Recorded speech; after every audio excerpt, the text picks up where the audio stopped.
Thank you, Professor Anita Rampalji. And she has really given us a insight that how many forces in whatever ways and however ways they are actually trying and wanting to dismantle the right to education of children in our country. And also in connection to that, she has also उन्होंने एक और issue जताई है जो हमारे forum की अपना सोच में लाना चाहिए, वो है कि how will you select or find people who are the right persons, who are the organizations who are the right persons for the best interests of the children. And right to education is, we believe that it has always been a kind of principle for us that we will be implementing, will be definitely be implementing the right to education in its spirit. Sorry, I just want to introduce myself first. I should have. मेरा नाम प्रबीर बासु है, and I am from West Bengal Right to Education Forum. I've been associated since quite a few years with Right to Education, and have been doing whatever it is being decided in the NC. In many NCs we have come out with many kind of decisions, and that we actually followed in the state.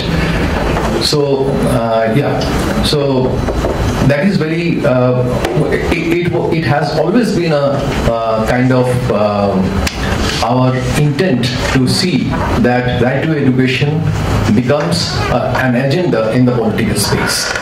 And also, at this point of time, when Anitaji has really reminded us that how it is being dismantled, how it is being attacked, and how the children are really almost they have actually, it is for, I mean, it is the longest, 5th longest lockdown, and 30 second longest. Sorry, second longest lockdown. अभी तक longest हो गया होगा. Longest हो गया होगा शायद, right? Longest है. Second longest, but UNESCO is top. And 32 crore children who have really suffered due to this. It's almost like a kind of generation loss for our children. So in this, amid all these things, we since morning many people have paying their tributes, and I have been listening very patiently and have come to learn so many things, and those are really the kind of very profound inputs. I think that we have to take those in our mind, and we really would like to reflect in this today and tomorrow's process discourse in formulating our structures, systems, roles and responsibilities, what we have and we have not.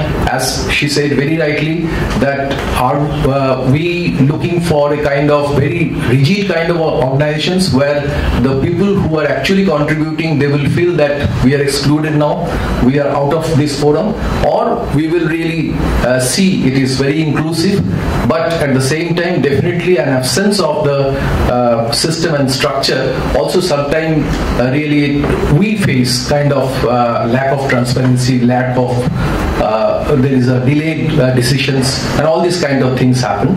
So amid all these things, it's a question of really a kind of leadership we are looking forward to. So while this being the, I think this is the main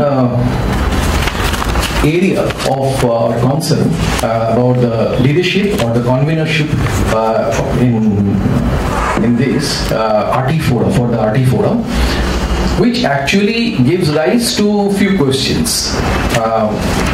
What should be the roles and activities of the forum, which is defined in the vision document, but this could potentially be updated, but maybe at a later date, not in this today's discourse. I think that will take quite a lot of time.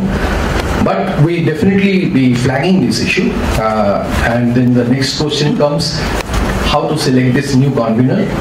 Of course, this will be discussed amongst the NC members only, because this is the highest body of RTE forum. But at the same time, we know that the NC is not formalized, given the fluid nature, and it's and of course that's an advantage for this kind of forum to remain as a fluid kind of organization that has certainly got some kind of advantages. But the structure and the vision document, which has never been implemented, that also has to be kept in mind while discussing the vision statement. There are instances in which the current structure and ways of working are not in line with the vision document. Having said so, this also we cannot say that RTE Forum has been doing abysmally in the last 1 decade. It really has worked and has grown strength to strength, and RTE Forum has been having its fluidity, and it has really been able to reach in many occasions to consensus or near consensus. One does not really develop a rigid structure, excluding those who wants to be a part of this forum. But in the absence of it, we understand that there might be problems which we don't want to face in the future. So that kind of discussion, that kind of spirit has to come into the discussion, in the discourse. And now when the central question of leadership comes in, what kind of leadership we are looking forward to? Is it a political leader, or someone who can really steer the kind of decisions that will be taken amongst the members in the NC? And or is it will it be realistic to find a single leader like that? We all know that Ambrish ji had a kind of life wisdom and his